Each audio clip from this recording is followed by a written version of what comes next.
aren't isolated to the parietal cell. So they're actually on liver cells, they're on endothelial cells. And in endothelial cells, and proton pump inhibitors lead to premature cell death via disordered proteostasis and telomere shortening. So those are all scary words, and it wasn't in a human model, but it was a possible mechanism. So our patients who are convinced that these medicines could be harmful may be right or may be wrong, but I don't think we're going to do much to combat their concerns when things like this are out there. This year, there was a randomized controlled trial showing quote unquote long-term PPI safety. It was a 3 to 4 year study. And personally, I don't think that is enough. In 3 to 4 years, I think it'd be hard to show that tobacco users had any increased morbidity over non-tobacco users, but there's probably going to be more to come. So irrespective of the long-term safety of PPIs, there are limitations to this acid suppression paradigm, which we've talked about all morning now. 40% of GERD patients experience breakthrough symptoms or incomplete relief on standard dose PPIs. Mechanically defective lower esophageal sphincter and the GEJ will lead to persistence of any symptom that's not related to hydrochloric acid in patients taking PPI, and that includes bowel reflux, that includes pepsin, and these things can lead to chronic cough, regurgitation, again, things we've talked about today. They will not be addressed by simple acid suppression. And then the most concerning thing about the PPI paradigm is that there's some evidence that people with acid-related disease or GERD-related disease can progress despite being on high-dose PPI. So there was a time when we thought that we could do just as well in preventing progression of Barrett's to cancer or the development of Barrett's by using a medicine as we could fixing the mechanical problem, but that doesn't appear to be the case. So people continue to aspirate, cough, all the atypical symptoms. So I think something else we've talked about today, and certainly the way I view GERD in 2019 is as a continuum of disease with a variety of symptoms. And there are a very small amount of people getting Nissen among our GERD patients, maybe 1% or less. And those are hopefully the people with severe anatomic defects, and they respond very well to that. Then there are people with mild or early disease who do just fine taking a Prilosec daily and really have good control of their symptoms. But what we're missing is a large minority, maybe even more, patients who just are not satisfied. They're either tired of taking a medicine twice a day, tired of having to think about it, the lifestyle measures, their concerns about safety, or they're getting incomplete response. So we haven't been able to do much for those people based on the old paradigm.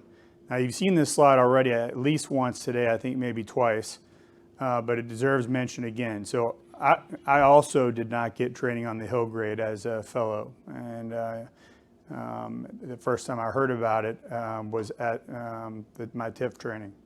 So that's a shame that it had been 20 years since omeprazole had come out, and we completely ignored the retroflex view. I mean, we did it, but we didn't give it its due. And so I learned from a surgeon after fellowship how to do a proper endoscopic exam. And by spending my time looking at the GE junction, insufflating, interrogating, bumping the scope up against it, I could determine an accurate Hill grade and then help determine what my patient needs. Not to mention some of the things we miss. So we talk about endoscopy sometimes being only 6 minutes and that being so short. I've seen 1 minute endoscopies. I mean, we need some new guidelines about how long we should spend examining the upper GI tract. But the Hill grade is one of the things you can determine by a good endoscopic exam. And when we look at somebody with a Hill grade 1 anatomy on the left, that's close to normal. So that's, you can see on the diagram on the bottom of the screen that there's intra-abdominal esophageal length. And you can see on the picture on top that the scope is tightly hugged by the LES. If you move over to Hill grade 2, there's some room in there with the scope. You can almost fit a second scope, but not quite. And you'll see there's less intra-abdominal esophageal length on the diagram in the bottom. Those two people are candidates for straight TIF, which I'll talk more about in a minute. Once you get to Hill grade 3, there's been a complete effacement of the valve. You can fit 3 or 4 scopes in, which means you got a greater than 2 centimeter diameter in the defect in the diaphragm. Now you're going to need some sort of surgical repair of at least of the diaphragmatic crura. And grade 4 is the obvious hernia, where we can all see it. The stomach's left the abdomen and gone into the chest. So how does this happen? Is this a spontaneous thing that happens one day to a patient? And I'm asked this frequently. How long has this been that way? And it probably happens slowly in most patients from a deterioration in the phrenoesophageal membranes, which give the stomach and esophagus the junction its elasticity. The GEJ won't return to its normal position after a swallow. Herniation of the cardia of the stomach into the esophagus puts that portion of the stomach in the the negative pressure of the thorax, which is going to facilitate reflux. Loss of the angle of His due to this anatomy decreases the barrier strength, and then you've got increased TLESRs, which is going to facilitate GERD, decreased competency of the valve. This is a very important slide that I actually put in last night. So I've seen it before, but used in different contexts. It came from a Demeester study presented at DDW in 2013, but in 918 patients with pathologically proven GERD, abnormal pH scores, about 40% of them had Hill grade 1 configuration, meaning you could barely tell there was any structural abnormality, or you couldn't tell at all. So what he actually said was that it looked normal. So if 40% of GERD patients have normal anatomy, they're not candidates for a Nissen, right? So, and let's say 40% of those are on PPIs but failing. Well, what are we going to do for those patients? And fortunately, there have been people working on that answer to that, including endogastric solutions. This slide also has been used to demonstrate progression of the disease over time. So it gets worse. The youngest person I've done a TIF on was 23, I believe, and he has done exceedingly well. And my thought about that was he had such a small defect that we can keep him from progressing to a Hill grade 4 hernia in the future. So this slide, I wanted to go back to the history lesson and say, give credit where credit's due. The surgeons have continued to do important work in fixing large hernias, despite our reluctance as gastroenterologists to refer our patients. I think that's generally been true. And then over the years from 2006 to present, Endogastric Solutions and others have developed less invasive devices to address more minimal changes in the anatomy. So that has been going on in the background, and some people would say the foreground, but this shows that as let me go forward one here. So as the device has been reinvented from prototype to prototype, and changes have been made to make it produce more durable results and better mimic the results of surgery or the surgical principles. This is the manometric finding we've achieved now in that time. So to look from left to right, the first procedure, this was a gastric plication called the ELF procedure. was around 2006. You can see the distal high pressure zone wasn't really restored to where it needed to be. And the TIF 1.0, not quite where we wanted to be, but TIF 2.0, which has been out since 2009, now we're looking normal. So look over at normal, the first manometric reading on the graph. The high pressure zone is where it's supposed to be, above the Z line. And that really mimics, the TIF 2.0 really mimics that. And so does the Nissen, by the way. So, and these are some of the specific changes on the graph that have changed with the different devices. Probably the most important is the ability to apply torsion on the wrap so that we can get a twisting of the wrap. And then as we've learned to use more plicating fasteners and join the esophagus to the stomach instead of the stomach to the stomach, we've gotten this result. So it's really, as far as I'm concerned, reached perfection, both in its ability to create a immediate and lasting fix and its ease of use. This is what the current device looks like, and this is the Esophax Z Plus model. So I'm about to show you a video, but I wanted to describe to you what this is for those of you who haven't seen it done. This is a tissue mold, a plastic molding through which the endoscope goes.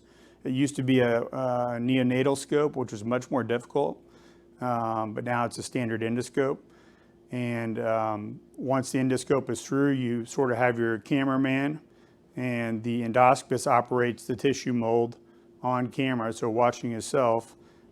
This tissue helix in the blue circle is used to engage the Z line, while the all the little turret-like holes on the sheath circled in black distribute suction and grasp the esophagus.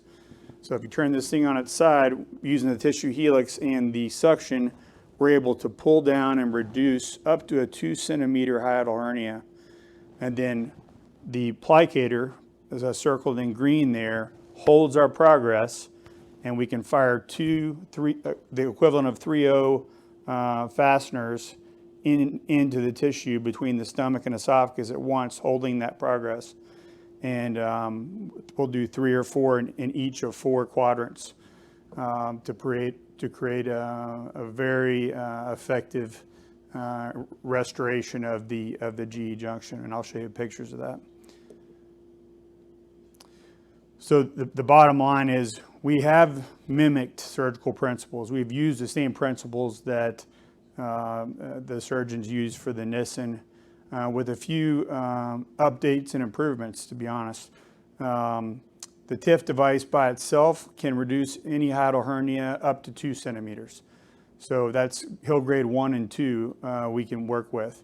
Once it's bigger than that, you really need to cooperate with a surgical colleague, or sometimes the surgeons themselves will do both, to repair the crural defect in the diaphragm, because it's really just too large for a TIF by itself. And with that algorithm, we're able to get excellent results. So as I showed you in the manometric depiction there, we are able to restore the distal high pressure zone and restore the dynamics of the angle of His. Everything the same as the fundoplication, except we don't put torsion on the esophagus to give people that terrible dysphagia and inability to belch, etc. So again, this is a long way to say if there's greater than 2 centimeter axial height on the hernia, or greater than 2 centimeters of width on the valve when you're looking in retroflexion, you probably need to do a concomitant crural repair and TIF. And in my experience, the surgeons I've worked with are more than happy to do a crural repair. I mean, they're more than happy to have business again.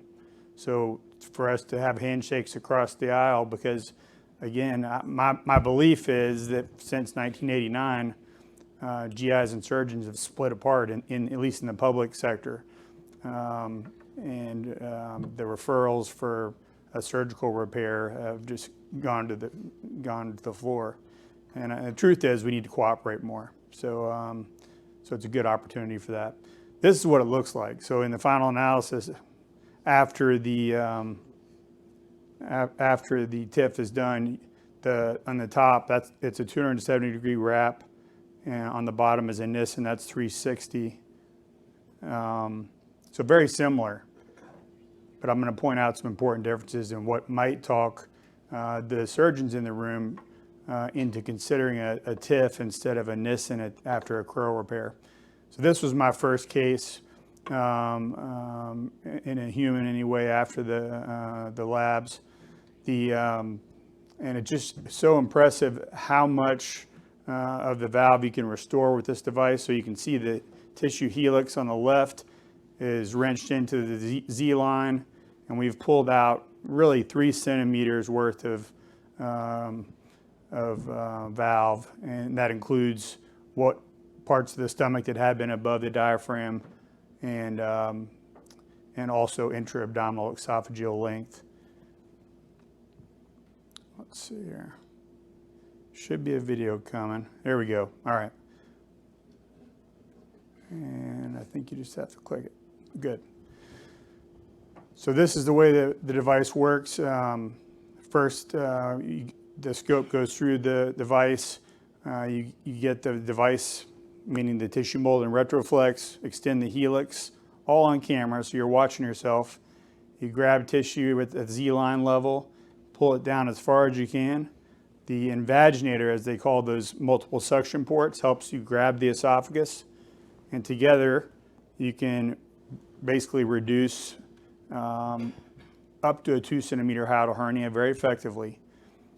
At that time, you deploy 2 3/0 equivalent fasteners, polypropylene fasteners, through both the wall of the esophagus and stomach. You'll end up with about 20 to 30 total in 4 different places instead of 2 or 3 like the Nissen. I think it's nice that this procedure allows you to, you basically can't pull more than the anatomy will allow, unlike a Nissen where you force a wrap around the entire esophagus and probably cause some dysfunction that way. Theoretically, with all the fasteners that we apply here, there should be even better durability, and I don't think we have enough data to say that yet, but if in properly selected patients whose hernia is not greater than 2 centimeters, we've seen excellent durability to date, and I think we'll see it even better as more procedures are done and the algorithms are adhered to. Let's see if I can skip that. So how might this address problems with the Nissen? So patients don't have trouble swallowing afterward. In fact, I'm going to show you a slide in a few minutes. People who do have dysphagia improve. So who would have thought that after a fundoplication you'd have less trouble swallowing? Don't know why that is yet, but I'd be interested to try the endo flip on these patients post TIF. You don't have inability to belch or vomit, never been reported in 22,000 cases. Gas bloat syndrome, not reported or not significantly reported, certainly not long-term if it developed. There's not been any cases of post-procedural gastroparesis. There's no vagus nerve injury. And delayed failure, if I have had a failure out of 60 cases, maybe not following the diet afterward or something, but all she needed was another scope. We put a few more fasteners in and she was fine. So instead of a Nissen where you'd have to really think hard about surgical revision being dangerous and difficult, you don't have to think so hard about somebody whose TIF may need a tune-up. So to the surgeons in the audience here and online, this is a question I get from my father a lot. I mentioned he's a general surgeon. Why would I, at the end of a crural repair, why would I switch from what I know, what I've done 900 of, and do this endoscopic procedure? Why not just finish with a Nissen? And it was mentioned earlier that the surgeons don't see the patient's back for dysphagia, gas bloat, so they have this impression that every one of their Nissens work perfectly. And the fact is that the gastroenterologists have been dealing with this, and it's part of the reason for the rift between GIs and surgeons over the past few decades. But With the TIF, instead of the Nissen wrap, you can correct smaller hiatal hernias. So somebody who you'd never consider for a Nissen, you have access to, and that's one of the reasons the surgeons are happy to help me. We can intervene earlier in the disease before it progresses. There's far less tissue dissection and mobilization, so we're going to avoid vessels, vagus nerve injury, spleen injury. The TIF bolsters in 4 different locations, so I've mentioned 4 quadrants instead of 1 anterior location with the fundoplication wrap that the Nissen is. So there's less tension on the wrap. And I've heard it said that you could drive a truck through my wrap. I don't know why that patient can't swallow. Well, it may not have to do with the luminal diameter, so it may have to be do with the torsion of the type of wrap. We also use 20 to 30 full thickness fasteners with the TIF compared to 3 to 5 partial thickness sutures with the Nissen. So I think it's less likely to come apart over the long term. There's really, the idea is the esophagus mold is more reproducible. So every time it pulls up a uniform amount of tissue because of the configuration of the device, and it's going to eliminate some of the intraoperative variability that the surgeons talk about, too high, too low, getting into that Goldilocks zone that we want. And again, there's no dysphagia or gas bloat, it's just not reported. It's interesting that when we perform a TIF procedure, it's in a fully gas bloated stomach. In fact, we get a high pressure insufflator, laparoscopic insulator from the OR, and use CO2, of course. So we have the stomach fully distended when we create it. So the chances of the patient replicating that state, even after a heavy meal, is virtually none. So that's probably why they don't have trouble with that. This is a key part of the device, the fasteners. So they've been, I think they were revised from 6.5 millimeter to 7.5 millimeter over the years. That seems to be the magic diameter. This was a study that showed that at 6 or 8 weeks after they're placed, that diffuse serosal fusion does occur. Because I'm sure a lot of people are thinking, well, these little H-shaped fasteners are going to stay in there for 10 years. And they don't have to. So the patient's on a special diet for the first few weeks.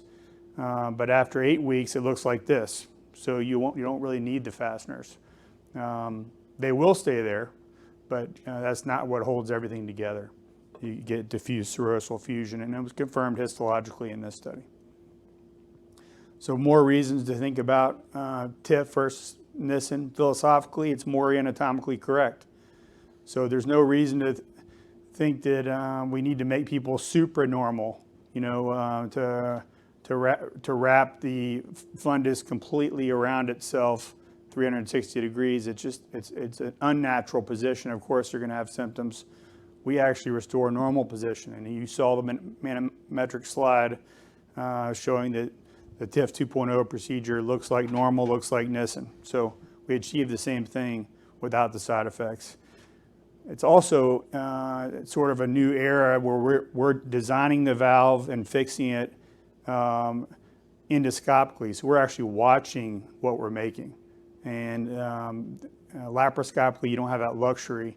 You're not able to sort of see what it's going to look like on the inside. You can't make adjustments. I think it's very important and nuanced when you look at the valve, just the way you look at the Hillgrave before you repair it.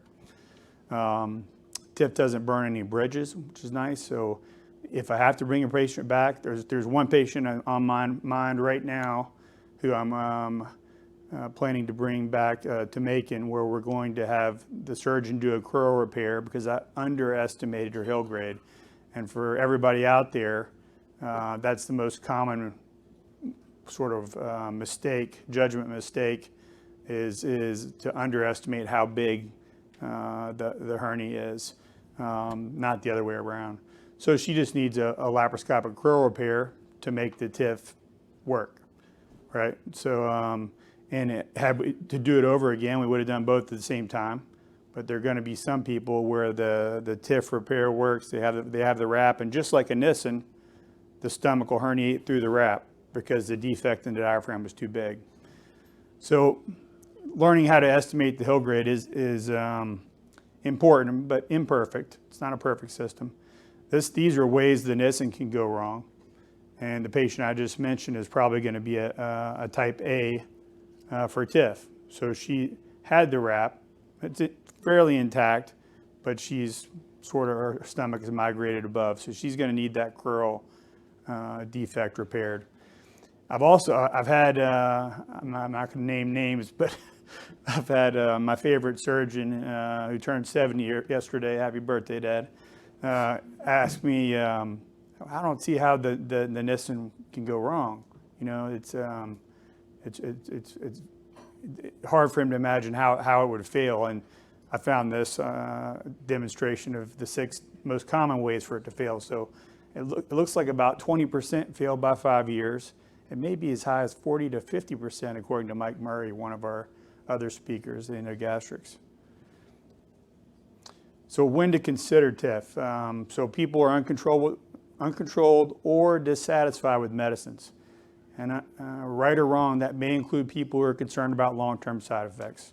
I mean, this is not a 3 to 4 year proposition. If you have a patient with GERD, we know for good and well we're going to keep them on the meds for the rest of their life.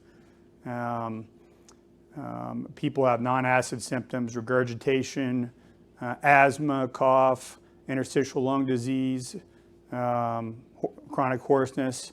I've seen these people get better immediately following TIF. The people who have chronic cough are the best. And they may have no heartburn, but they're just so grateful. People concerned about surgery, traditional fundoplication, looking for something less invasive. That's sometimes a reason. And people who have a small hiatal hernia. So I agree with Kin Chang about early intervention. So let's stop the progression of their disease when they have minimal changes but have a positive pH study. And that appears to be 40% of our GERD patients. Minimal change, positive pH study. And then in elderly patients. So it's a great fix for somebody, 75, 80-year-old with severe GERD, and the medicines aren't working, but you don't want to put them through a big surgery. And they have a small hernia. It's a wonderful population, and I've done several of those. The only other thing to mention is that it's also good for a failed Nissen. So nobody wants to reoperate on a slip Nissen. I've done 4 cases where we were able to restore the effectiveness of the original Nissen with the TIF device. And there's data to support that. I think we saw this picture earlier briefly. This is immediately after a procedure and 5 years later, a TIF by Peter Janu. The first picture shows a Hill grade 3 hiatal hernia. So this was a combined procedure, lap curl repair with a TIF. But durability, and you can see in the picture that the fasteners are still there 5 years later. For interest of time, I'm going to skip that, y'all, because I want to talk a little bit about the data here, and we're running out of time.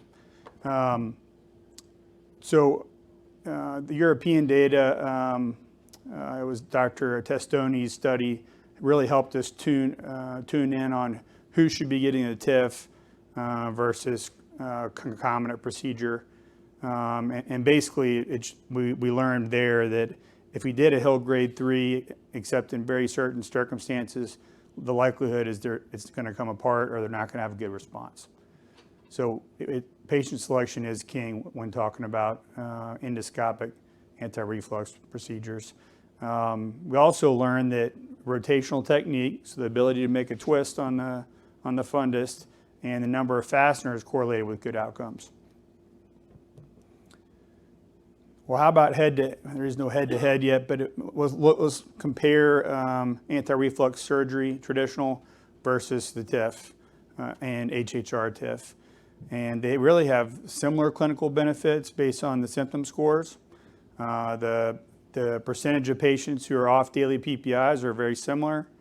Healing of esophagitis, it looks like it's even better. And the normalized pH, the farther we go in time, the more we're seeing studies showing normalization of pH, particularly with the concomitant procedure.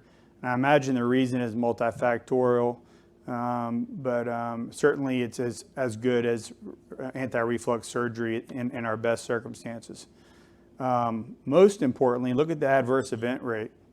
So very, very low compared to surgical adverse events. And then the key, I'll keep coming back to this, patients don't complain. So they feel good. They don't come back. No dysphagia, no gas bloat, no increased flatulence, diarrhea, no side effects. So happy patient is good for everybody. The most serious complication is perforation. Fortunately, it's rare. That could be treated with an endoscopic stent placement or overstitch, depending on what you have at your facility. But again, fortunately, very rare. It looks like as the device has had new iterations, the safety is improving, so that the adverse events are actually going down. So we hope that this will provide a safer alternative to traditional surgical treatment. This is a compilation of data on the TIF 2.0 procedure, showing the degree of pH normalization, which is sort of the coup de grace. We have great data on symptom resolution, but also we showed that the GERD is gone off medicine. So time's going up, not down. All right. So the Tempo durability the Tempo trial showed durability of 5 years post-procedure. This was a very large U.S. trial looking at multiple symptom indices.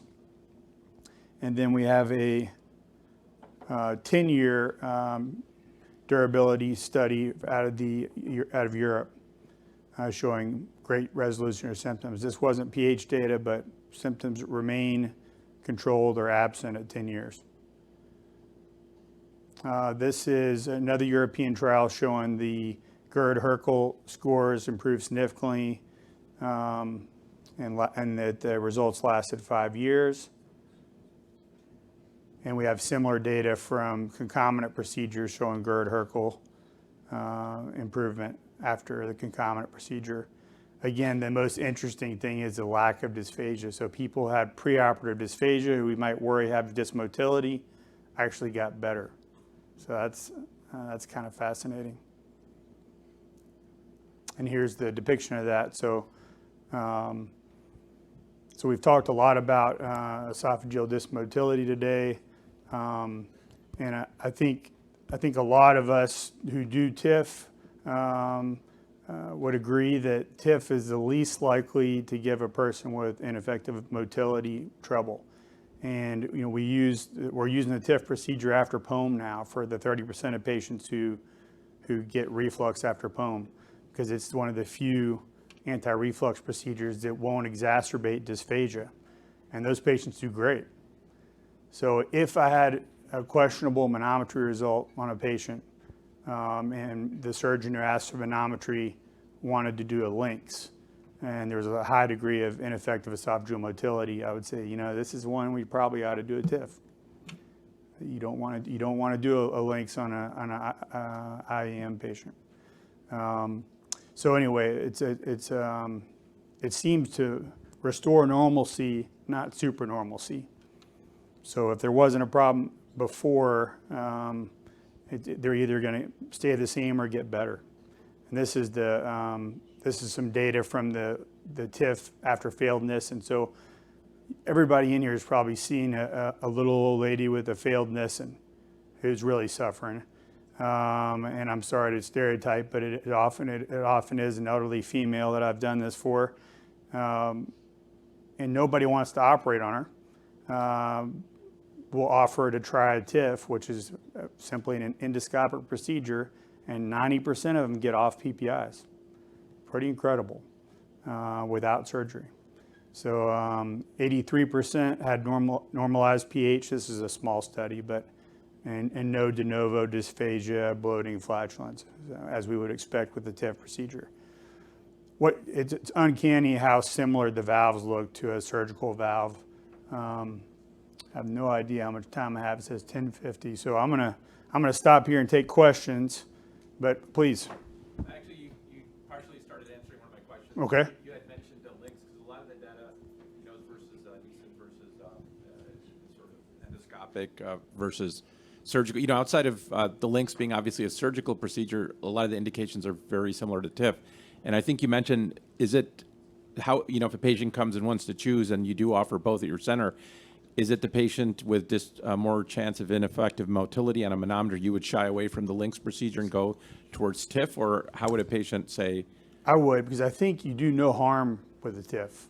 And, the links data is very good, but there's a chance of making this motility worse. That's opinion, but I've seen a few patients who had a links for that purpose because they figured that would be the least likely to worsen disc motility, and in fact, it made it worse. So, but I'm actually a proponent of the links too. I think that we're in a very exciting time where we have new solutions, and we're finally back on track after 50 years of having our head in the sand when it comes to the real treatment for GERD. The days of just suppressing acid and taking 60% success rate are over, hopefully. Hopefully we treat everybody individually, different procedures for different people, and we all get back on the same page about the mechanisms of GERD instead of covering it up. Yeah. Some elderly patients, we see this kind of a corkscrew esophagus with like a subtle motility issues and reflux. Do you think that might be a good option just to kind of lengthen the esophagus, get some more under the diaphragm? I do. As long as the esophagus is healthy, I think you can do no harm with the TIF procedure. I mean, there's certainly a minimal chance of adverse events, but compared to other options, if the reflux is driving her symptoms and you can't get it controlled in any other way, then that's the first step for me, because it's so minimally invasive, yes. So when you work these patients up and do the high-resolution manometry, is there anybody you won't do a TIF in? What about the patient with scleroderma who has essential? I don't do, so certainly not. I use the POEM patients as examples just because we know their motility is so bad. But no, I don't. Now, that's a good question. Would a scleroderma patient be okay? I don't know the answer to that, but I know that the achalasia patients post-POEM are, which is very interesting. Yes? How long does it take, and what's the RVU value, or how do you code for it? Well, it takes about 30 or 40 minutes for most people. And I think the RV value is about 7 or 7.5.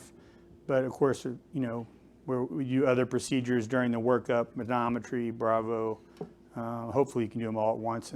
But that all goes into it. So it's a halo effect. And how many do you need to do to become proficient? It's probably different for everybody. I would say after, the company's got great support who are always there with you, but after about 10, I felt pretty comfortable. All right, thanks everyone. Yeah, see here. Oh, okay, gotcha.